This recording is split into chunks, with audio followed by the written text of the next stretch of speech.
రామాయంపేట మండలం ఝాన్సీ లింగాపూర్ గ్రామ శివారులో అక్రమంగా నిల్వ ఉంచిన ఇసుకను డిసెంబర్ 30వ తేదీ తహసీల్దార్ రజనీ కుమారి రామాయంపేట తహసీల్దార్ కార్యాలయానికి తరలించారు. తరలించిన ఇసుకను నేడు వేలంపాట వేయడంతో వేలంపాటలో 6 పాల్గొని 43,000 రూపాయలకు రామాయంపేట పట్టణానికి చెందిన మల్లారెడ్డి స్వాధీనం చేసుకున్నారు. ఈ సందర్భంగా తహసీల్దార్ రజనీ కుమారి మాట్లాడుతూ అక్రమంగా నిల్వ ఉంచిన ఇసుక డంపును సీజ్ చేసి నేడు వేలం వేయడం జరిగిందని, వేలంపాటలో 43,000 రూపాయలకు రామాయంపేట పట్టణానికి చెందిన వ్యక్తి స్వాధీనం చేసుకోవడం జరిగిందని, వాటా చట్టానికి విరుద్ధంగా ఇసుక మట్టి తరలిస్తే వారిపై కేసులు నమోదు చేయడం జరుగుతుందన్నారు. తరలిస్తున్న వాహనాలపై కూడా కేసులు నమోదు చేయడం జరుగుతుందని హెచ్చరించారు.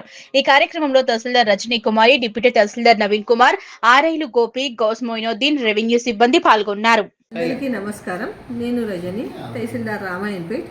ఇవాళ మనము ఝాన్సీ లింగాపూర్లో డిసెంబర్ 30 రోజు సీజ్ చేసిన ఇసుకను ఇవాళ వేలంపాట తహసీల్ ఆఫీస్లో ఉదయం 11 గంటలకు నిర్వహించడం జరిగింది.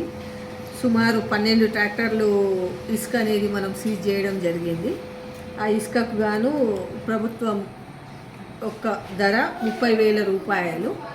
దాంట్లో మనకు 6 మెంబర్స్ బిడ్డర్స్ ప్రజెంట్ అయ్యారు. 6 పార్టిసిపెంట్స్ ఆక్షన్లో పాల్గొనడం జరిగింది. దాంట్లో మనకు 43,000 రూపాయలు ఆప్షన్ అమౌంట్గా ఫైనల్ అయింది. ఆ అమౌంట్ అంతా కూడా ప్రాపర్ హెడ్ ఆఫ్ అకౌంట్స్లో ఆ బిడ్డర్స్ లాస్ట్ ఎవరైతే బిడ్డర్ ఉన్నారో పర్మిషన్ అనేది ఇవ్వడం జరుగుతుంది. మరో ముఖ్య విషయం ఏంటంటే శాండ్ మైనింగ్ అనేది తప్పు.